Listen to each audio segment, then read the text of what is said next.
자, 이제 전통적 투자 분석 기법에 대해서 설명을 드리도록 하겠습니다.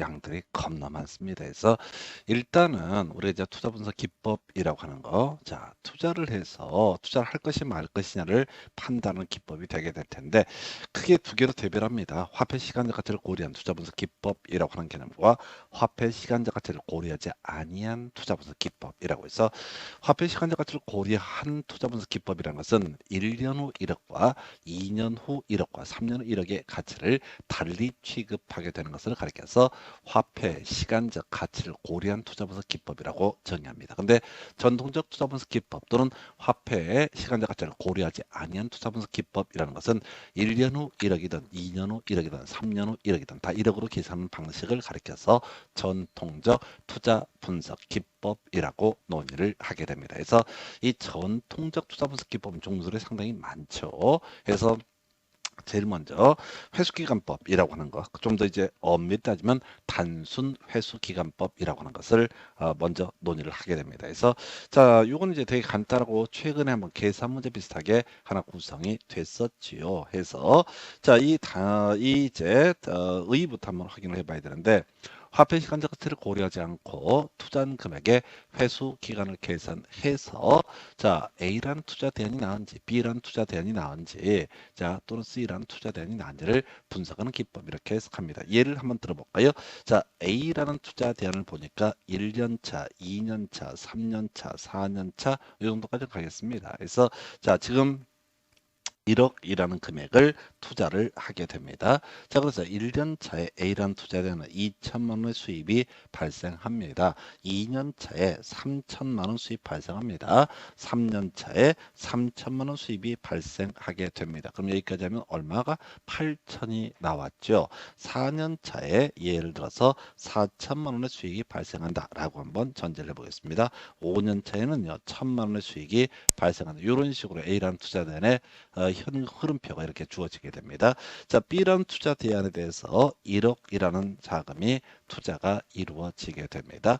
자, 첫 해 2천만 원, 두 번째 3천만 원, 세 번째 3천만 원, 여기까지는 8천만 원이죠. 그리고 나서 4년 차에 1천만 원의 투자가 수익이 발생할 것으로 예상이 되고 5년 차에 1억의 수익이 발생할 것으로 예상이 된다. 제가 극단적인 경우를 한번 이렇게 만들어 봤어요. 자, 그래서 이게 무슨 얘기냐라고 했을 때 A라는 투자 대안을 가지고 소위 단순 회수 기간법에 따라서 투자한 자금을 회수할 수 있는 기간이 얼마냐라고 하는 것을 계산하면 3년 차까지 하면 자 얼마야? 4천에 3천이니까 7천만 원이죠. 자, 그래서 다시 3천이니까 3년까지 8천만 원이죠. 그 다음에 B라는 투자인데 3년까지 8천만 원이 들어옵니다. 여기까지 똑같아요. 자, 그런데 4년 차에 4천이 들어와. 그러면 이제 A라는 투자 대안에 있어서는 매월 균등하게 수입이 발생한다라고 전제가 되게 되면 3년 6개월, 3년 6개월이 되게 되면 어떻다? 투자한 자본을 회수할 수 있다. 이렇게 해석을 합니다. 자, 근데 얘는 말이죠. 4년 해봤자 얼마? 9천밖에 안 들어옵니다. 그래서 결과적으로 4년, 자, 정확한 개월수는 모르겠지만 4년 4.xn이 돼야지. 즉 5년 차가 돼야지 비투자안에 있어서는 투자하는 금액을 회수할 수 있습니다. 해서 단순 회수기간법이라고 하는 개념은 이렇게 가는 거예요. 어떤 투자안에 있어서 회수기간이 짧을수록 어떻다? 좋은 투자 대안이다라고 평가하는 것을 가리켜서 단순 회수기간법. 그래서 얘는 3년 6개월 정도 되게 되면 어떻다? 바로 투자한 자본을 다 회수할 수 있다. 근데 B라는 투자 대안은 같은 1억을 투자할 때 할지라도 4년이 넘어야지 투자한 자본을 회수할 수 있다라고 이렇게 평가합니다. 그러면 이제 투자자 입장에서는 회수 기간이 짧은 투자 대안에 대해서 다 투자가 이루어지게 될 것이다 라고 하는 거. 그러니까 그 뒤에 자, 제가 일부러 B라는 투자 대안에 5년 차에 1억이 들어온다라고 예시를 했어요. 자, 그러면 이제 우리가 단순 회수 기간법에 따르면 당연히 A란 투자 대안이 좋은 투자 대안이다라고 이렇게 평가할 수 있게 될 것이고요. 이에 대응해서 자 B란 투자 대안은 4년차가 되니까 좋은 투자 대안이 아니다. 이렇게 가는 이런 논리 구조가 단순 회수 기간법이라는 개념이 되게 됩니다. 그래서 이 단순 회수 기간법의 단점이랄까요? 특징이라고 하는 것은 자 투자한 자본을 회수한 후에 1억이라는 자금을 회수한 후에 현금 흐름을 고려하지 않는다, 못한다 라고 하는 것을 바로 단순 회수기간법의 특징 또는 단점이라고 볼 수 있습니다. 자, 만약에 몇 개월 더 소요되더라도 자, 이제 제 생각에는 B라는 투자 대안이 훨씬 더 낫잖아. 5년이라는 전체 수익, 5년만 가지고 수익성을 따져 묻게 되면 B라는 투자 대안이 어떻다? 오히려 낫다라고 평가해야 되는데 다만 단순 회수 기간법에 따르게 되면 자 투자한 자본의 회수 기간만을 가지고 투자의 적격성 여부를 판단하는 개념이기 때문에 이때는 A라는 투자 대안이 더 낫다라는 이런 결과물이 도출되게 됩니다. 그래서 자 전통적 투자 분석 기법 중에 가장 간단한 계산 형태 문제로 나왔던 것이 단순 회수 기간법에서 투자한 자본의 회수 기간을 기준으로 해서 투자한 자본의 회수 기간을 기준으로 해서 적절한 투자자를 찾는 방식을 단순 회수 기간법 제일 무식한 방법 중에 하나가 되겠습니다. 그래서 이렇게 해석을 볼 수가 있겠고요. 자, 그 다음에 이제 검토 드리게 될 주제. 자, 이게 바로 뭐냐라고 했을 때 승수법이라는 개념을 보게 됩니다. 자, 앞에서 단순 회수기간법도요. 회수기간을 기준으로 해서 투자의 적격성 여부를 판단한다고 그랬습니다. 그래서 자, 그러면 이제 승수법도 결국은 뭐냐면 투자한 자본의 회수기간을 기준으로 해서 투자의 적격성 여부를 판단하게 되는 것을 승수법이라고 정의를 하게 됩니다. 그래서 자, 오늘 사실은 이제 수익률법은 공부를 안 할 테고요. 승수법까지 갈 거예요. 대신 이 파트를 완벽하게 소화를 하게 되면 이어서 살펴보게 될 수익률법이라고 하는 개념을 건질 수가 있게 됩니다. 그래서 자, 이 승수법을 논하기 위해서는 앞에서 공부했던 주제 가유순전후라는 개념이 완벽하게 소화가 돼 있으면 이건 거저 먹는 문제가 되게 됩니다. 그래서 승수법 보겠습니다. 자, 승수의 자 의라고 해서 승수 앞에서 공부했던 회수 기간과 똑같은 얘기가 바로 승수라는 개념이 되겠습니다. 그래서 앞에서 A라는 투자 대안과 B라는 투자 대안을 기준으로 해서 어느 것이 빨리 이제 이 투자한 자본을 회수할 수 있느냐 이게 좋은 투자 대안이다라고 평가했던 것이 단순 회수기간법. 그래서 이 승수법이라고 하는 것도 그렇습니다. 바로 승수라고 하는 개념은 투자한 자본의 회수기간, 회수기간과 승수는 동일한 의미가 있습니다. 그래서 승수는 자 짧을수록 작을수록 더 투자한 자본의 회수기간이 짧다. 그래서 훨씬 좋은 투자 대안이 된다라는 식의 논리구조. 승수법이나 뭐나 자 단순 회수기간법이나 구조는 거의 똑같습니다. 단순 회수기간법은 단순하게 투자한 금액에서 들어올 금액을 차감해 가면서 빨리 투자한 전액을 되찾을 수 있으면 그걸 좋은 투자 대안이라고 평가를 하는 것이고요. 승수는 작을수록 어떻다? 바로 투자한 자본의 회수기간이 짧음을 의미하기 때문에 좋은 투자 대안이라고 평가를 하게 됩니다. 자, 아까 우리가 이제 공부할 때 가유순전후, 가능총소득, 그 다음에 유효총소득, 그 다음에 순영업소득, 세전현금수지, 세후 현금 수지. 그래서 A라는 투자 대안이 있고 B라는 투자 대안이 있다라고 했을 때 각각 A라는 투자 대안에 가능 총소득하고요. B라는 투자 대안에 가능 총소득을 비교해서 어떻게 한다?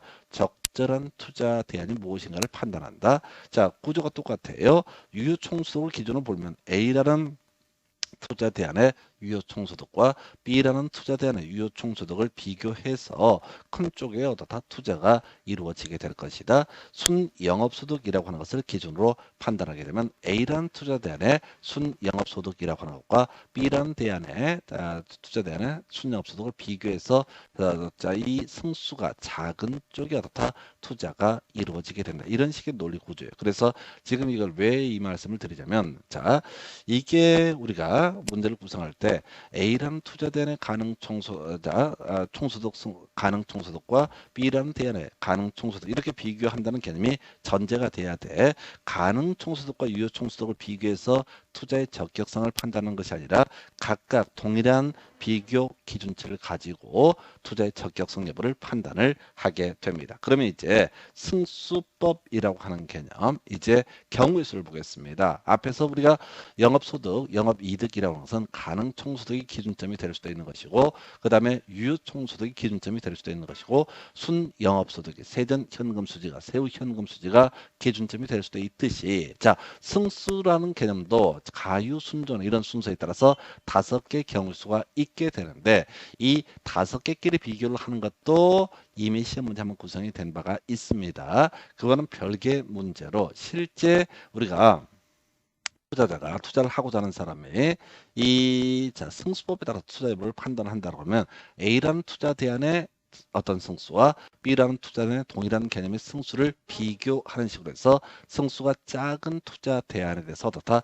투자가 이루어지게 된다. 이렇게 갑니다. 자, 이제 외울 게 이제 우수수 나오게 됩니다. 그래서 제일 먼저 자, 총소득 승수라는 개념이 나오게 됩니다. 총소득 승수라고 하는 것은 이 앞에 자, 엄밀히 따지면 가능이란 말이 들어가면 참 좋을 텐데, 자, 어찌됐든 말이 생략이 돼 있어서 자, 요거 총소득 승수라고 하는 개념. 그 다음에 이제 뭐가 나와요? 유효 총소득 승수라고 하는 개념. 그 다음에 순소득 승수라고 하는 개념에서 네 번째가 세전 현금 수지 승수, 다섯 번째가 세후 현금 수지 승수라고 하는 것으로 대별을 해 보게 됩니다. 그래서 자, 총소득 승수라고 하는 것은 이런 식이에요. 가능 총소득 분의 총투자액이라고 정의를 하게 됩니다.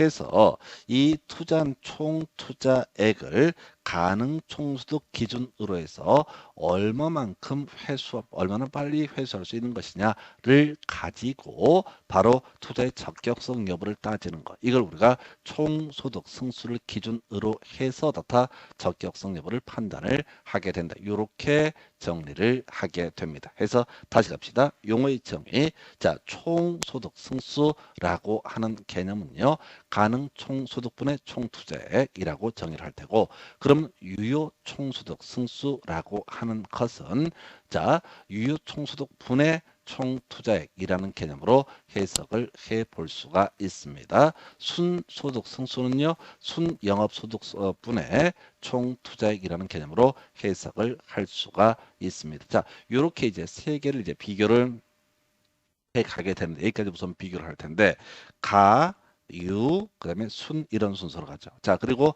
앞에 이 승수를 계산할 때 기준점 분자값은 총 투자액을 기준으로 판단합니다. 자, 그런데 말이죠. 이게 만약에 자, 대출을 받지 않는다라고 하면 아까 순영업소득하고요, 세전 현금 수지는 같아진다라고 설명을 드린 바가 있습니다. 그 얘기는 뭐냐면 세전 현금 수지 승수나 세후 현금 수지 승수라고 하는 것은 부동산 투자를 함에 있어서 전액 자신의 자본으로 투자하는 것이 아니라 타인의 자본, 즉 부채를 동원해서 투자하는 것을 전제로 하는 개념이 되게 됩니다. 그래서 지금 이제 세전 현금 수지 승수라고 하는 것은 세전 현금 수지분의 지분 투자액이라는 개념, 세후 현금 수지 승수라고 하는 것은 세후 현금 수지분의 지분 투자액이라고 하는 것, 이렇게 대별을 해 보게 됩니다. 자, 그래서 가유 순전후 이 순서로 가게 되는데, 앞에 세 가지는 총 투자액을 기준으로 해서 가능 총소득, 유효 총소득, 순영업소득으로 나누어 준 값, 이렇게 해석을 할 수 있겠고요. 이에 대해서 세전 현금 수지 승수라든가 세후 현금 수지 승수라고 하는 것은 지분 투자액을 기준으로 해서 세전 현금 수지 또는 세후 현금 수지로 나눈 값을 가리켜서 세전 현금 수지 승수, 세후 현금 수지 승수라고 부르게 됩니다. 그래서 자, 주의하실 게 총소득 승수와 유효 총소득 승수를 비교하는 게 문제가 나오긴 해요. 근데 그와는 별개 문제로 실제 부동산 투자 여부를 판단하는 사람의 입장에서는 어떻게 이걸 접근을 해 가게 된다. 바로 A라는 투자 대안에 세 전 현금 수지 승수를 계산해야 따르면 B라는 투자 대안에 세전 현금 수지 승수를 계산해서 승수가 작은 쪽에 어떻다 투자가 이루어지게 될 것이다. 이렇게 가는 거예요. 그래서 지금 문제를 구성할 때 뜬금없이 특정한 예를 들어서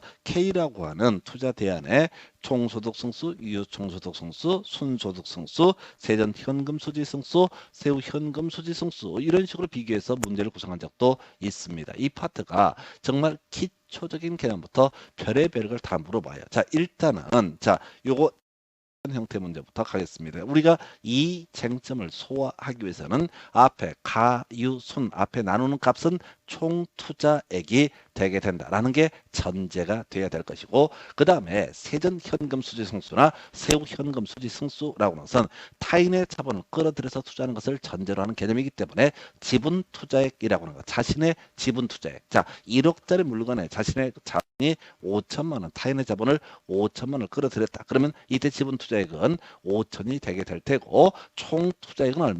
1억이라는 금액이 되게 된다. 이게 이제 가장 기초가 되는 개념이야. 자, 그래서 자 옛날에 나왔던 문제 패턴인데 지금 총소득 승수란이라고 해서 총 투자액을 가능 총소득으로 나눈 값 이렇게 가게 되죠. 자, 요거는 제가 이런 예시를 합니다. 2분의 1이라고 하는 것을 읽는 방법 1을 2로 나눈 값 해서 1을 2로 나누게 되면 자 0.5가 되는 거죠. 0.5 해서 이렇게 2분의 1은 0.5가 되는데 이걸 읽을 때 총 투자액을 자 가능 총소득으로 나눈 값 이렇게 볼 수가 있고요. 이 외에도 2분의 1은요. 2에 대한 1의 비율이라고 읽을 수가 있습니다. 정말 어떻게 보면 유치차라는 얘기인데 이런 게 이제 우리 수험생들의 연배들이 좀 있다 보니까 하도 오래전이니까 이 유치차라는 것들이 시험 현장에서 버벅버벅 하게 됩니다. 개반대버려요. 다시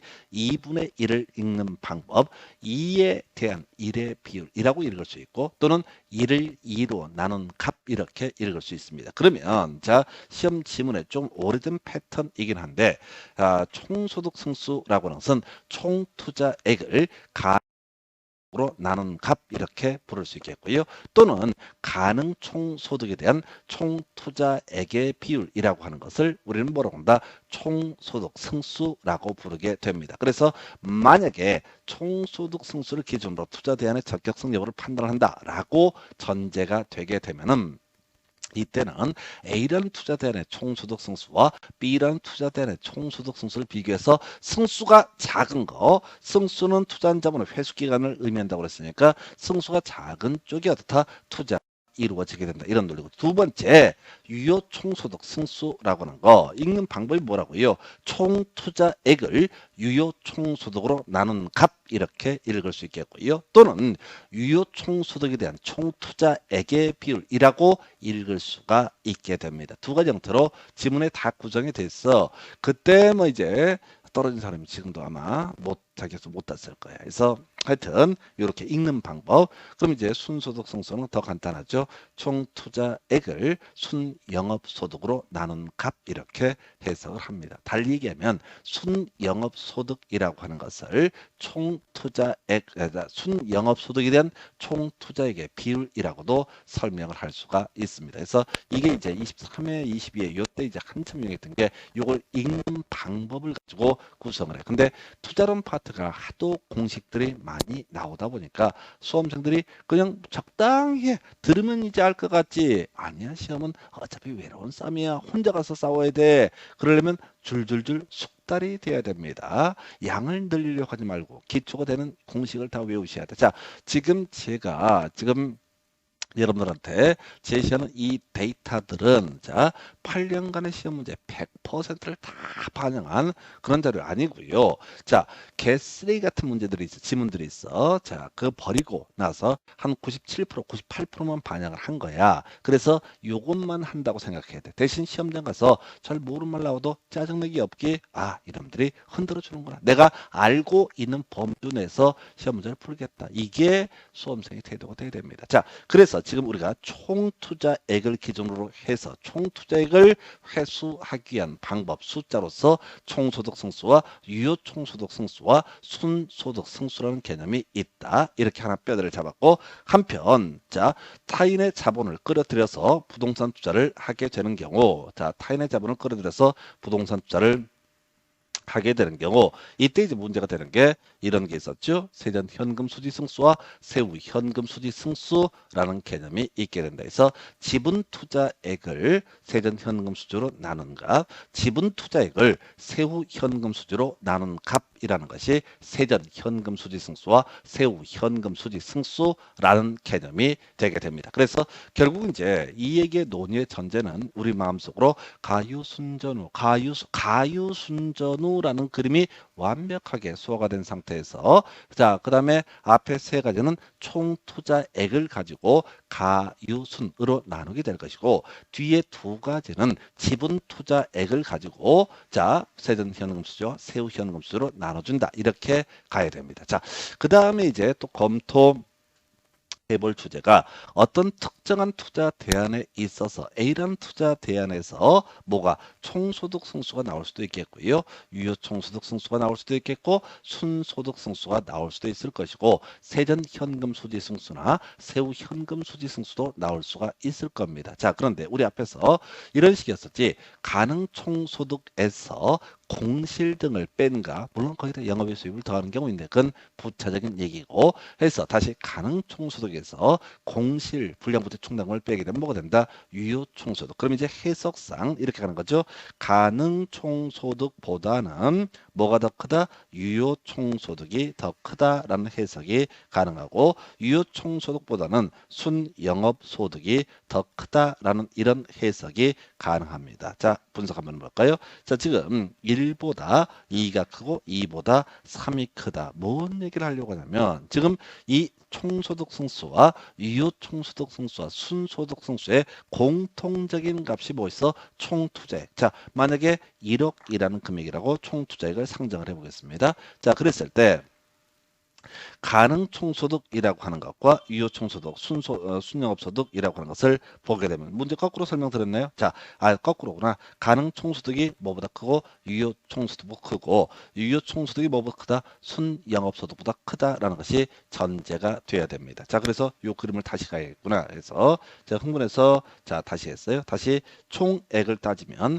가능 총소득이 뭐보다 크고 바로 유효 총소득보다 크고, 유효 총소득보다 크고, 유효 총소득이 순영업소득보다 더 크다라고 하는 것이 전제가 돼야 되죠. 그러면 이제 만약에 순영업소득을 1로 보게 되면, 예를 들어서 유효 총소득은 2가 될 테고, 2쯤이 될 테고, 1보다는 크겠죠. 그 다음에 가능 총소득은 3이 된다. 이렇게 예시를 합니다. 지금 뭔 얘기하려고 하냐면, 지금 3분의 1과 2분의 1과 1분의 1의 비교값. 자, 지금 3분의 1은 대충 0.3 정도 나오는 거, 0.33.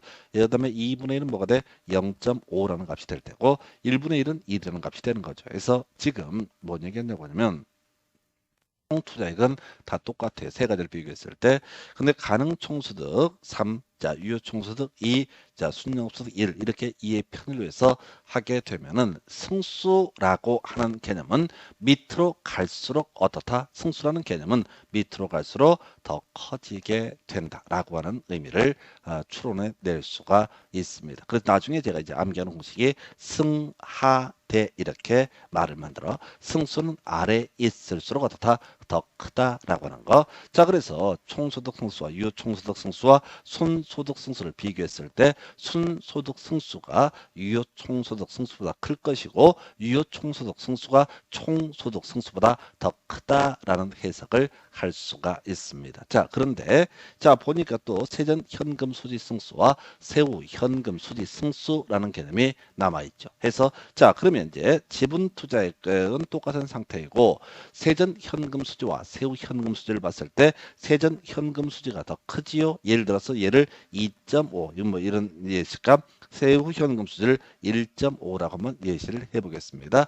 지분 투자액이 동일합니다. 그러면 분모가 커질수록 그 값은 작아지게 된다. 그래서 이 얘기를 다 줄여서 승수는 아래에 있을수록 어떻다? 더 크다라는 명제가 만들어집니다. 그래서 계산 문제 말고요. 지문 형태로 구성할 때 자, 최근에 나왔던 쟁점이 승하대라는 개념을 출제가 된 바가 있습니다. 그래서 이걸 이제 정리하면 이런 식으로 정리를 할 수 있는 거죠. 동일한 투자안에 있어서 일반적으로 순소득 승수가 유효총소득 승수보다 크다. 자, 순소득 승수가 유효총소득 승수보다 밑에 있으니까 얘가 더 크다라고 이렇게 해석을 하게 됩니다. 예, 이런 게 지문에 나와요. 자, 한편 세전 현금 수지 승수와 세후 현금 수지 승수를 비교를 하게 되면 당연히 세후 현금 수지 승수가 세전 현금 수지 승수보다 크다. 물론 답을 뽑을 때는 이걸 갖고 구성을 합니다. 자, 주의하실 게, 자, 여기서 오버하면 실수하면 안 되는 게 뭐냐면은 순소득 승수와 세전 현금 수지 승수를 비교하게 되면 뭐가 더 크다 했을 때 다 틀렸어. 자, 이건 기준점이 다르기 때문에 순소득 승수라는 개념과 세전 현금 수지 승수라는 개념은 비교할 수가 없습니다. 자, 우리가 앞에서 가유 순전 후 이렇게 들어갔을 때, 가유 순전 후 이렇게 들어갔을 때 지금 차이점이 뭐라고요? 앞에서 가유수는 기준점이 뭐가 되고 총 투자액이 되는 것, 전후가 뭐가 된다? 지분 투자액이 기준점이 되게 됩니다. 그래서 여러분들은 바로 이 자, 승하대라는 개념을 외우고 들어가셔야 됩니다. 자, 이 승하대라는 개념, 승수는 아래에 있을수록 더 크다라는 개념이 소화가 되게 되면 나중에요. 나중에 자, 수익률 겁나 거꾸로 가는 거니까 단순하게 해결을 하실 수가 있습니다. 그래서 자, 이렇게 해서 자, 하나의 투자 대안에서 여러 개의 승수가 뽑아진다라고 전제가 됐을 때 승수는 아래에 있을수록 어떻다? 더 크다. 승수가 큰 게 좋은 거야, 나쁜 거야? 안 좋은 거지. 투자한 자본 회수 기간이 그만큼 길어짐을 의미하게 됩니다. 해서 자, 하여튼 승하대라고 하는 거. 자, 여기서 이제 파생되는 주제 두 개 더 외우셔야 됩니다. 그래서 영업 경비 비율이라는 개념과 채무 불이익률이라는 개념을 설명을 드리도록 합니다. 여기까지 이제 공식을 외우셔야 돼. 해서 지금 승수라는 개념을 자, 외웠다고 치고요. 외우셔야 됩니다. 어차피 돌아서면 잊어버릴 거야. 그래도 해야 돼.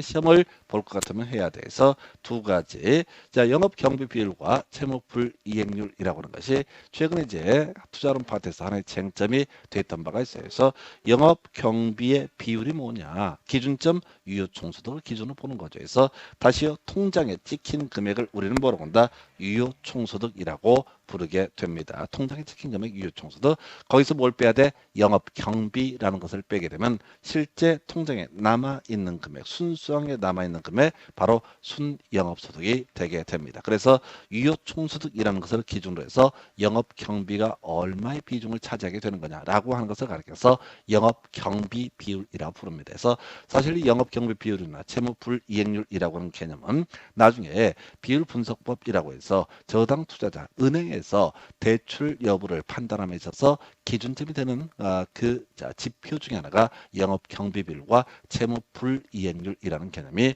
되게 됩니다. 어찌됐든 간에 원래 보통 학교론 교재는 뒤쪽에서 배치해서 머리가 터져버리게 만들어. 다시 자, 우리가 유효총소득 승수라는 개념과 관련해서 보는 거야. 해서 유효총소득을 기준으로 해서 총 투자액을 얼마 만에 회수할 수 있을 것이냐. 이걸 우리가 유효총소득 승수라고 부르게 됩니다. 한편 또 유효총소득을 기준으로 살펴보는 지표 중에 하나가 유효총소득의 통장에 남아있는 찍혀있는 금액이 실제 들어온 금액을 유효총소득, 거기서 필수적으로 나가야 될 돈, 이걸 우리가 영업경비, 구체적으로 영업경비 범죄는 유효재라고 이렇게 설명을 드린 바가 있었는데요. 자, 유효총소득 중에서 영업경비가 얼마의 비중을 차지하느냐, 영업경비 비율이라고 하는 거. 그래서 투자자 입장에서는요, 영업경비 비율, 큰 회사에 대출해 주겠습니까?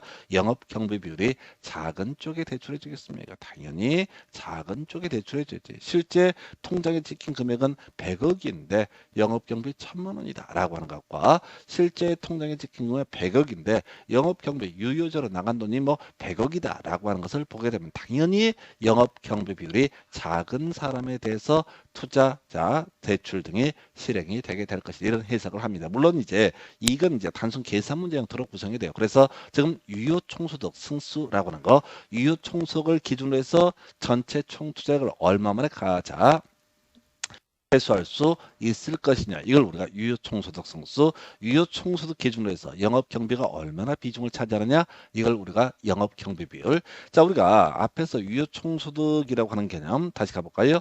가능총소득에서 공실과 불량부채 충당금을 빼게 되면은 그 영업의 수입을 더하게 되면 유효총소득, 유효총소득에서 영업경비라는 것을 빼게 되면 뭐가 된다? 순영업소득, 순영업소득에서 은행에 돈 갚아야 되죠. 부채 서비스 빼게 되면 세전 현금 수지. 그래서 지금 이 채무 불이행률이라고 하는 것은 이 사람이 빚을 못 갚을 확률, 이걸 이제 이름하여 채무 불이행률이라 부릅니다. 기준점은요, 유효총소득이라는 것을 기준으로 판단을 하게 되는데, 지금 두 가지 뺐던 거, 유효총소득에서 순영업소득 넘어갈 때 뺐던 게 영업경비였었고, 순영업소득에서 자 어디로 세전 현금 수지로 내려갈 때 뺐던 것이 부채 서비스액이 됩니다. 그래서 유효총소득을 기준으로 봤을 때 영업경비 플러스 부채 서비스액의 합의 비율, 이걸 이름하여 뭐라고 한다? 채무 불이행률이라는 표현을 쓰게 됩니다.